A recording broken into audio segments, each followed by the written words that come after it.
حضور صلی اللہ تعالیٰ علیہ وسلم ارشاد فرمانے لگے، جب تم بیت اللہ شریف کا ارادہ لے کر گھر سے نکلتے ہو اور تمہاری ناکا، تمہاری اونٹنی جو پاؤں زمین پہ رکھتی ہے، تمہاری سواری جو پیر زمین پہ رکھتی ہے، تو ایک قدم کے بعد اللہ تمہارا ایک گناہ معاف کرتا ہے، ایک نیکی دیتا ہے اور ایک درجہ تمہارا بلند کرتا ہے۔ پھر میرے رسول کریم صلی اللہ تعالیٰ علیہ وسلم ارشاد فرمانے لگے، تمہارا طواف کے بعد 2 رکعت نماز پڑھنا ایسا ہے جیسا تم نے کسی نبی کی اولاد میں سے کسی غلام کو آزاد کیا۔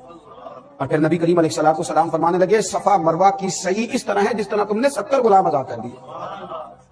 یہ اللہ کی محبت تو ہے ہی، پر حد کے اس فلسفے میں جو اس محبت پر تمہیں اجر دیا جا رہا ہے۔ 70 لوگوں کو اگر کوئی آزاد کرا دیتا ہے، یوں سمجھ لیں آج غلام تو نہیں ہے، تو 70 قیدی اگر آپ آزاد کرا دیں گے تو کتنے راضی ہوں گے؟ اللہ کتنا راضی ہوگا؟ اگر 70 بے گناہ قیدی، تو فرمایا تم اگر صفا مروہ کی صحیح کرو گے تو اللہ تبارک و تعالیٰ تمہیں 70 غلام آزاد کرنے کا ثواب عطا فرمائے گا۔ اور پھر نبی پاک علیہ السلام نے فرمایا، جب تم شام تک عرفات میں وقوف کرتے ہو، کمال ہو گئی، اللہ اکبر، حد ہو گئی۔ فرمایا جب تم شام تک وقوف عرفات کرتے ہو تو اللہ تعالیٰ آسمان دنیا کی طرف نزول اجلال فرماتا ہے اور تم پر فرشتوں کے سامنے اللہ فخر فرماتا ہے۔ اور دیکھو میرے بندے آئے، اللہ فخر فرماتا ہے، خدا خود امیر مجلس کو اللہ فخر فرماتا ہے، فرشتوں کے سامنے اللہ فخر فرماتا ہے، اللہ اکبر۔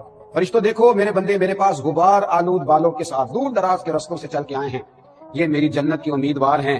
اور فرمایا اگر تمہارے گناہ، اے حاجیو، اگر تمہارے گناہ ریت کے ذروں، بارش کے قطروں یا سمندر کی جھاگ کے برابر بھی ہوں گے تو ضرور میں بخش دوں گا، سارے گناہ تمہارے معاف کر دیے جائیں گے، اور اے بندو لوٹ جاؤ، تمہیں بخش دیے گئے ہو۔ اور پھر نبی کریم صلی اللہ تعالیٰ علیہ وسلم نے فرمایا، جب تم جمرات کی رمی کرتے ہو، جب تم شیطان کو کنکر مارتے ہو، تو ہر کنکری جسے تم پھینکتے ہو اس کے عوض اللہ تبارک و تعالیٰ تمہارا ایک بڑا گناہ مٹا دیتا ہے۔ اور فرمایا تمہارا قربانی کرنا تمہارے پروردگار کے پاس تمہارے لیے ذخیرہ ہے، وہ خزانہ بن گیا وہاں تمہارے، اللہ اکبر۔ اور فرمایا جب تم اپنے سر کا حلق کرواتے ہو، اسے منڈوا دیتے ہو، تو ہر بال جسے تم نے کاٹا ہے اس کے بدلے تمہارے لیے ایک نیکی لکھی جاتی ہے، اور ہر بال کے عوض تمہاری ایک خطا بخش دی جاتی ہے۔ اور فرمایا اس کے بعد جب تم طواف کرتے ہو، طواف زیارت کرتے ہو، تو تمہارا کوئی گناہ باقی نہیں رہ چکا ہوتا۔